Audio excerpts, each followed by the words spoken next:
KSIC ಜಾಗದಲ್ಲಿ ಕ್ರೀಡಾಂಗಣ ನಿರ್ಮಾಣ ವಿಚಾರ ತೀನರ್ಸಿಪುರ ಕಾರ್ಖಾನೆ ಮುಂಭಾಗ ಪ್ರತಿಭಟನೆ ಮುಂದುವರೆದಿದ್ದು ರೈತ ಮುಖಂಡರಿಂದ ಅರೆಬೆತ್ತಲೆ ಪ್ರತಿಭಟನೆ ನಡೆಸಿ ಆಕ್ರೋಶವನ್ನು ವ್ಯಕ್ತಪಡಿಸಲಾಯಿತು. ರಾಜ್ಯ ಸರ್ಕಾರದ ವಿರುದ್ಧ ಧಿಕ್ಕಾರ ಕೂಗಿ ತಮ್ಮ ಆಕ್ರೋಶವನ್ನು ಹೊರಹಾಕಿದ್ದು ಕೆಎಸ್ಐಸಿ ಜಾಗದಲ್ಲಿ ಯಾವುದೇ ಕಾರಣಕ್ಕೂ ಕ್ರೀಡಾಂಗಣ ನಿರ್ಮಾಣ ಮಾಡದಂತೆ ಎಚ್ಚರಿಕೆಯನ್ನು ನೀಡಿ ಪ್ರತಿಭಟನೆ ಮುಂದುವರೆಸಿದ್ದಾರೆ.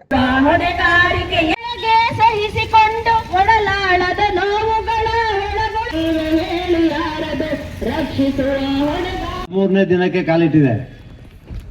ಹೋರಾಟಕ್ಕೆ ಬೆಲೆ ಇಲ್ಲ ಅಂದ್ರೆ ನಮ್ಗೆ ನ್ಯಾಯ ಯಾಕೆ ಸಿಗುತ್ತೆ ಅಂತ ನಾವು ಕೆಲಸ ನಿರ್ವಹಿಸ್ತಾ ಇರೋದ್ರಿಂದ ನೂರಾರು ಕುಟುಂಬಗಳು ಇವತ್ತು ಸಂಸಾರವನ್ನು ಸಾಗಿಸ್ತಾ ಇದ್ದಾವೆ.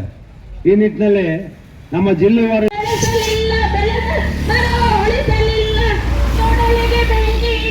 ಸರ್ಕಾರಕ್ಕೆ ಕಿವಿ ಇಲ್ಲ, ಕಣ್ಣಿಲ್ಲ, ಮತ್ತೆ ದಪ್ಪ ಚರ್ಮದ ಸರ್ಕಾರ ಅಂತ ನಮಗೆ ಗೊತ್ತಾಗಿದೆ. ಅದಕ್ಕೆ ಸರ್ಕಾರದ ಗಮನ ಸೆಳೆಯಕ್ಕೆ, ಸರ್ಕಾರಕ್ಕೆ ಎಚ್ಚರಿಕೆ ಕೊಡಕ್ಕೆ ಇವತ್ತು ತೀರ್ಮಾನ ಮಾಡಿದ್ದೀವಿ. ಇವತ್ತಿಂದ ವಿಭಿನ್ನ ರೀತಿಯ ಉಗ್ರವಾದ ಹೋರಾಟದ ನಾವು ಕಾರ್ಮಿಕರ ಜೊತೆಗೂಡಿ ರೈತ ಸಂಘಟನೆಗಳು, ಪ್ರಗತಿಪರ ಸಂಘಟನೆಗಳು, ಪರಿಸರ ಪ್ರೇಮಿಗಳೊಂದಿಗೆ ದೊಡ್ಡ ಹೋರಾಟ, ಉಗ್ರವಾದ ಹೋರಾಟದ ಇವತ್ತಿಂದ ಮಾಡಬೇಕಾಗ್ತಿದೆ.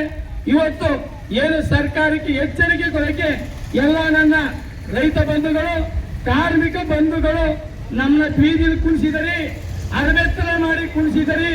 ಈಗಲಾದ್ರೂ ನಿಮಗೆ ನಾಚಕ, ಮಾನ, ಮರ್ಯಾದೆ ಇದ್ರೆ ತಟಸ್ಥಣವೇ ಈ ಜಾಗಕ್ಕೆ ಜಿಲ್ಲಾಧಿಕಾರಿ ಆಗಲಿ ಅಥವಾ ತಾಲೂಕು ದಂಡಾಧಿಕಾರಿಯ ಮುಖಾಂತರ ಏನು ಇಲ್ಲಿ ಕ್ರೀಡಾಂಗಣ ನಾವು ಮಾಡ್ತಾ ಇದ್ದೀವಿ, ಅದು ಸರ್ಕಾರ ಆದೇಶ ಮಾಡಿದೆ, ಇಲ್ಲಿ ರದ್ದಾಗಿದೆ.